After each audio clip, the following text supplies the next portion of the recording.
llegar nosotros al estado humano. Fíjate que nosotros tenemos el estado humano y lo decimos porque tenemos un cuerpo físico que lo reconocemos, pero otra cosa es llegar a la calidad de ser humano, porque tener un cuerpo humano es maravilloso, pero llegar a conquistar ser humano es diferente. ¿Por qué? Porque para uno ser humano tiene que aprender a darse cuenta de que todas las acciones buenas o malas que nosotros realicemos afectan la estructura física, la estructura psicológica, la estructura, digamos, mental.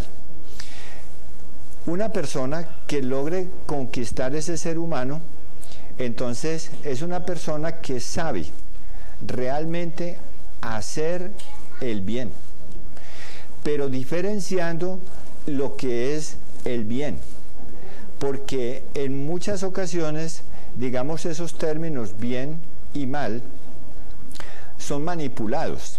¿Por qué? Porque muchas cosas son buenas cuando nos convienen y son malas cuando no nos convienen.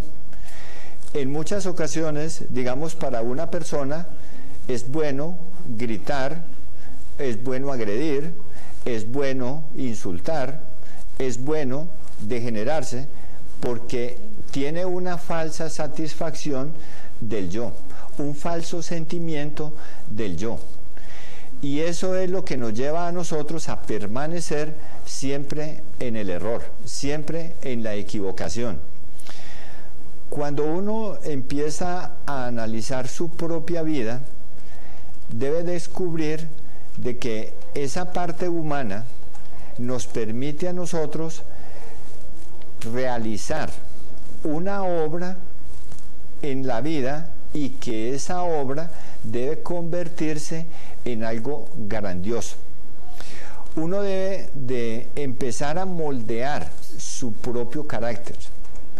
Hay personas que le dicen a uno, es que yo nací así, soy así, así me crié y por ahí me voy. Pues la verdad es que uno puede ser así o asá, pero también tiene la posibilidad de modificar su conducta, de modificar sus actitudes. Porque cuando uno cambia su conducta y cambia sus actitudes, las circunstancias a su alrededor también le cambian.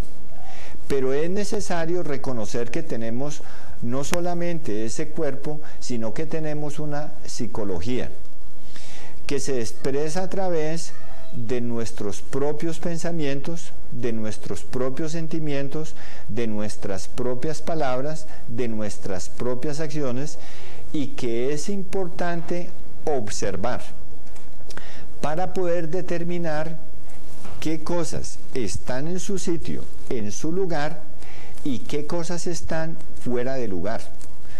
Cuando nosotros miramos las consecuencias de una acción, entonces podemos medir el alcance de lo que hacemos. Muchas veces podemos herir a una persona, pero afectarla no solamente a ella, sino afectar a su alrededor, a su familia, a sus amistades, a las personas del trabajo, etcétera, como podemos dañar esa imagen de esa persona a nivel familiar, a nivel de un pueblo, a nivel de un país, a nivel mundial, y nunca nos detenemos a pensar si lo que nosotros estamos haciendo es correcto o incorrecto.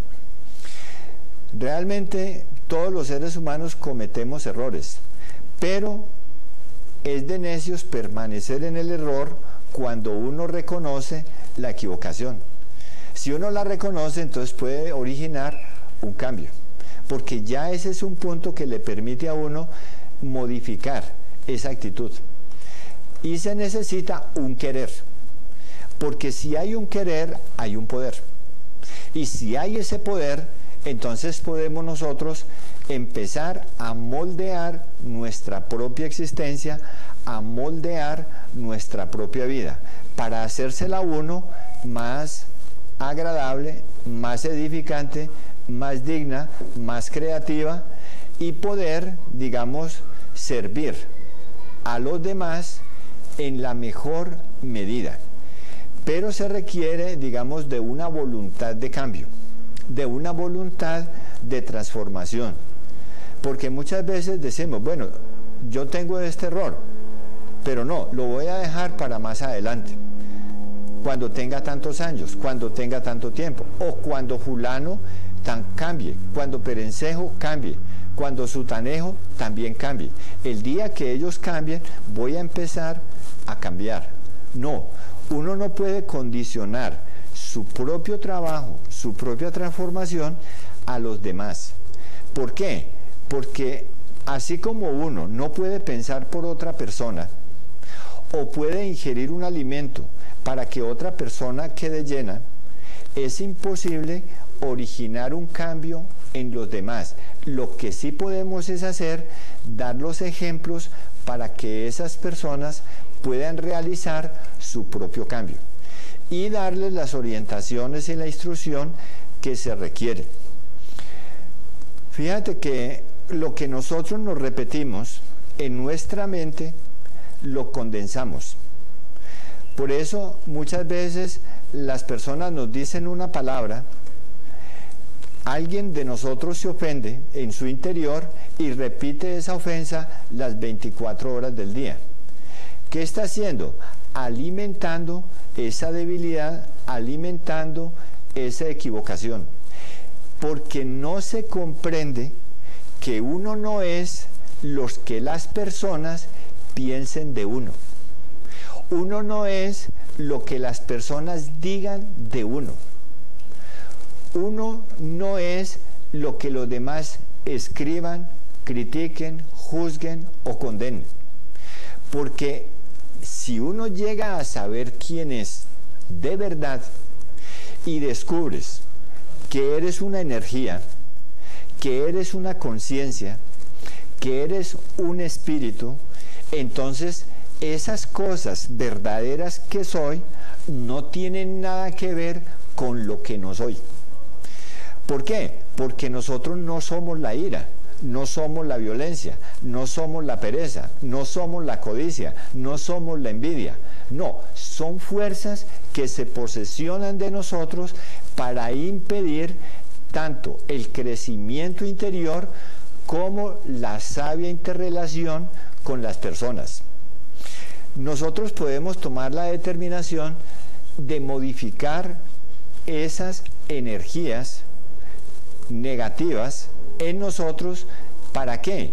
Para desarrollar en sí mismos el valor, la virtud, la gracia, la misericordia, la compasión y poder desarrollar mi inteligencia y saber vivir y saber convivir.